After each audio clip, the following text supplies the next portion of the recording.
The BBC had decided not to live stream the Northern Irish band Kneecap, but no such preemptive action against the punk duo who preceded them on Glastonbury's Westholt stage. Free, free!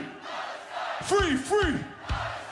Bob Vylan went on to lead the crowd, or parts of it, in a chant of death, death to the IDF, Israel's army. Well, I thought it was appalling, to be honest, and I think the BBC and Glastonbury have got questions to answer about how we saw such a spectacle on our screens. I'd also say to the Israeli embassy, get your own house in order in terms of the conduct of your own citizens and the settlers in the West Bank. The BBC said it would not be making the set available on demand, calling some of the comments made during it deeply offensive, adding that a warning was issued on screen about the very strong and discriminatory language. Glastonbury organiser Emily Evis posted on Instagram saying, "We are appalled by the statements made from the Westholt stage by Bob Vylan yesterday. Their chants very much crossed a line, and we are urgently reminding everyone involved in the production of the festival that there is no place at Glastonbury for anti-Semitism, hate speech or incitement to violence." So far, the band's response to the controversy has been limited to this Instagram post. The scenes yesterday will have triggered a response in a great many people. Tens of thousands of people who claim to be humanitarians, young people chanting for death. Do you think they were chanting for the deaths of individual soldiers or in opposition to what they see as the instrument of war crimes in Gaza? There is no excuse for anti-Semitism. Whatever is happening elsewhere, extremism and anti-Semitism is caused by extremists and anti-Semites. Kneecap set has now been made available on the BBC's iPlayer in edited form, though still containing chants against Sir Keir Starmer and allegations of Israeli war crimes. One member, Liam O'Gohani, was charged in May with a terror offence for allegedly displaying a Hezbollah flag, which he denies. They're speaking out, and I think that that's important and good for them. It was epic, it was brilliant. Speaking up for the Palestinians is the most important thing that Kneecap have done. Music brings us together. We need music. This afternoon it was over to Rod Stewart, the octogenarian rocker mocked by Kneecap for being older than the State of Israel. But for most in the Glastonbury sunshine, this was an opportunity for nostalgia to prevail over politics. Well, Lord Mann is the government's independent advisor on anti-Semitism, and he joins me now. Lord Mann, Bob Vylan, for a start, cites the Sex Pistols as one of their influences. Do you think Bob Vylan and Kneecap are part of a kind of long tradition of musicians being provocative, or is it something much more concerning than that? Yeah, well, he's somebody who just wants to get a few headlines for himself by being extreme.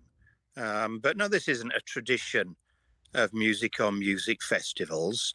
And there's always been plenty of politics on the fringes of Glastonbury, occasionally on the stages. But this is something quite different. These festivals are meant to be about peace and love and people coming together and everyone feeling able to go. And you have someone getting up and shouting for people to be killed. Okay, so do you think do you think a criminal offence may have been committed then? Well, that's for the police to decide. But I think it may well find he's got more problems with this rant he went in about somebody he'd worked with who was clearly Jewish because he abused him for being so, as part of his narrative.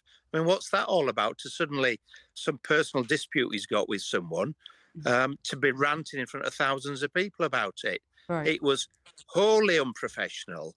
It was pathetic, to be honest, and it's not what festivals should be about. And imagine if you're a young Jewish person, and there were some there, and I've spoken to some, in the middle of all of this. How does it make you feel? Are you being included in everything? Well, what do you make of the BBC's conduct? Because, they've issued a warning on screen.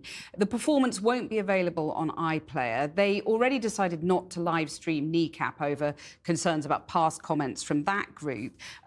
Did they do all they could, or are you concerned, as the BBC's critics allege, that there's a problem there, a bias against Israel? Well, I think they've managed to get themselves snookered. I think they need to look.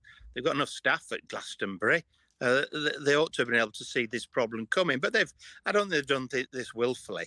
They've allowed themselves to be outmanoeuvred and snookered to create this platform. And I know my criticism is of the organisers of Glastonbury, who put these people on sorted out when they were going on, put them on the same stage pretty much at the same time as kind of the warm-up act.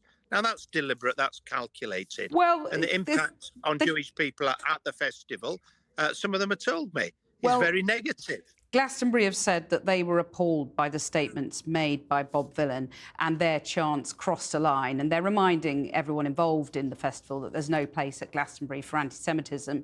You know, the BBC has also said that some of the comments made were deeply offensive. But do you think that there's a growing number of Jewish people in the UK are feeling that the country isn't safe for them and that the national broadcaster has a problem with Jewish people? I think there's a lot of young Jewish. I'm particularly concerned what young Jewish people feel. Why shouldn't they be able to go to a festival like Glastonbury if they can afford it and enjoy themselves without being picked on? That's what should happen for everybody in our country. Why should young Jewish people, the Jewish community, be any different? And if there was going to be anything different, what about the Nova Festival, where nearly 400 young people were murdered, some taken as hostage and then murdered, some eventually released as but hostages, a lot of young people going to a music festival. But that never featured. That hasn't featured at Glastonbury. But a lot of young people they... equally are really concerned about what they see unfolding in Gaza and the fact that, as they see it, the Labour government has been quite slow to call that out, belatedly doing so. What do you say to that? The young people are entitled to have whatever views they have. And, you know, I'm not objecting. I don't think anyone reasonable is objecting to there being politics on the sidelines, whoever it is at Glastonbury, or for musicians to occasionally say something. This crossed the line in a big way. And the point of the Nova Festival, you know, their slogan is, "We will dance again." Well, why is that banner not up at Glastonbury? Isn't that what Glastonbury's about? Lord Mann, thank you very much for joining us.